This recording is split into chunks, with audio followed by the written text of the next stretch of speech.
fully told in the movie. What had happened was I started a grow for Aunt Zelda's, which is the grow that you see in the film. Right. It was a 3,000 square foot grow. We had 100 plants in there. We grew 165 pounds of flower. Unfortunately, 2 weeks before Mara was supposed to take the entire harvest, she communicated with me that she was unable to pay for it anymore because her and her husband had bought a house. So that was kind of came out of nowhere. So I had three choices. Because I was only allowed to grow those flowers strictly for her because we had her patient book and she didn't want me selling them to anyone else. I had no other connections. Was this in a backyard you were growing in? No, in Riverside County. I had 20 acres of land and a grow that I had raised the money. One of my partners gave me $115,000. He was my first partner in CannaKids. We dumped all of that money into that harvest.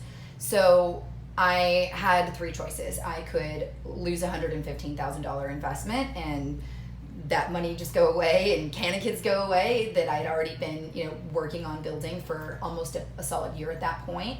I could try and sell it to drug dealers across the U.S. and risk going to prison, and that is absolutely not the kind of person I am. I did not want to let this medicine I had grown for children go to people that were just using it to get stoned illegally.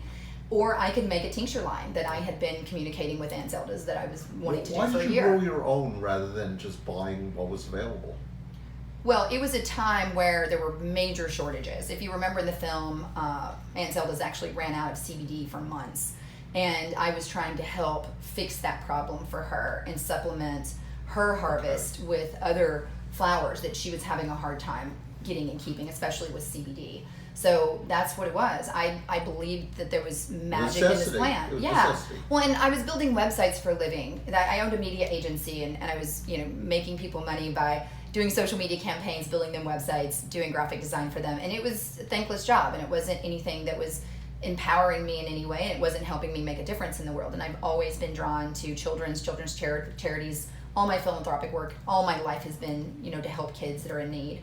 And I saw what was going on with my daughter. I saw what was going on with these other children that we were connected to on social media and also through the film.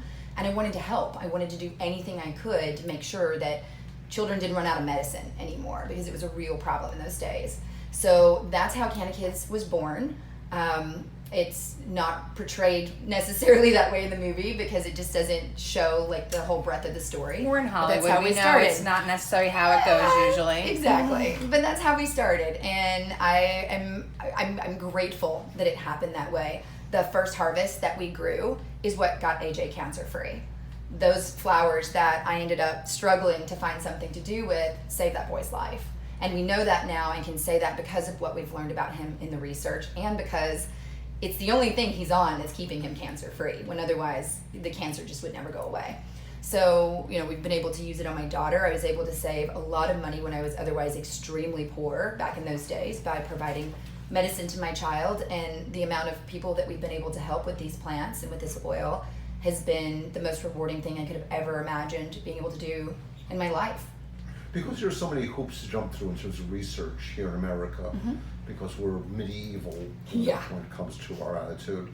Have you been dealing with, you mentioned countries before that were much more advanced. Yes. My daughter just spent a summer in Israel, and it's amazing. There were kids working, it was a summer of internships, and a lot of kids were working on research. Yes. Some was cannabis, some was other things, but there was research. It's like you got to feel the whole country is research. Israel's a very, very liberal country when it comes to research, and they don't put the bounds and guidelines on their scientists there like they do here.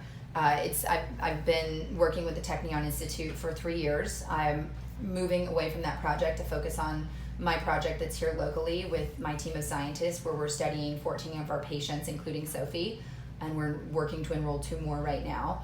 The findings that we have are absolutely incredible, but the biggest problem is the Schedule 1 license. We're having to use a synthetic right now called WIN55 that is a receptor. It works on the receptor sites much like THC does, but it's not the whole plant cannabis oil that we're using with our patients. So in order to even get actual cannabinoids into the lab, you have to go through this rigorous Schedule 1 process that in itself could take 9 to 12 months if you're lucky.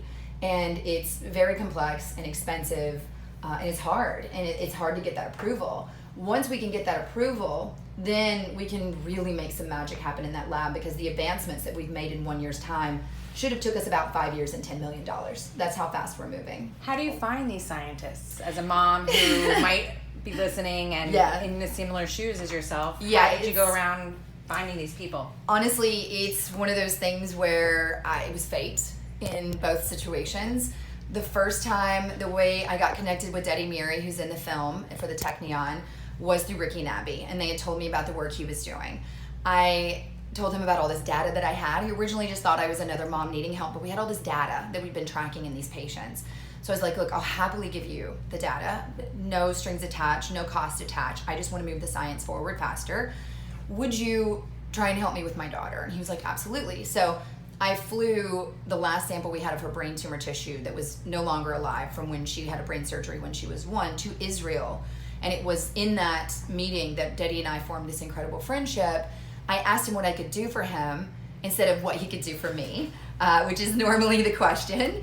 And he said, really, all I need to do is raise money. You know, you're someone who can get these findings to patients faster because you have a product line. Do you want to work together? And I said, absolutely. So I went out and raised money for the first time in my life, had no idea what I was doing, but did and was successful at it and began funding his research.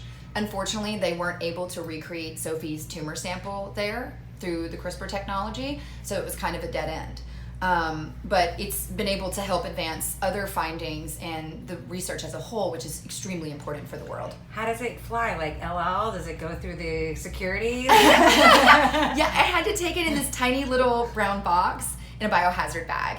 And we called the airline in advance and let them know what we were doing. And the stewardesses were gracious enough to keep it refrigerated. That's hysterical. I just know I went to Israel 2 years ago, and the questions they asked in the security line were like crazy. My friend actually almost didn't get on the plane because they kept asking her so many questions. Yeah. And so I can imagine if They there are was a little biohazard lunchbox kind of. We called way in advance to make sure we were doing everything right. And then the scientists that I'm working with now, it was a whole nother just weird experience. It's kind of a cool story. So when we decided that Sophie needed this brain tumor surgery, I knew that this was going to be my one and only opportunity to get her a true clinical trial using live tissue.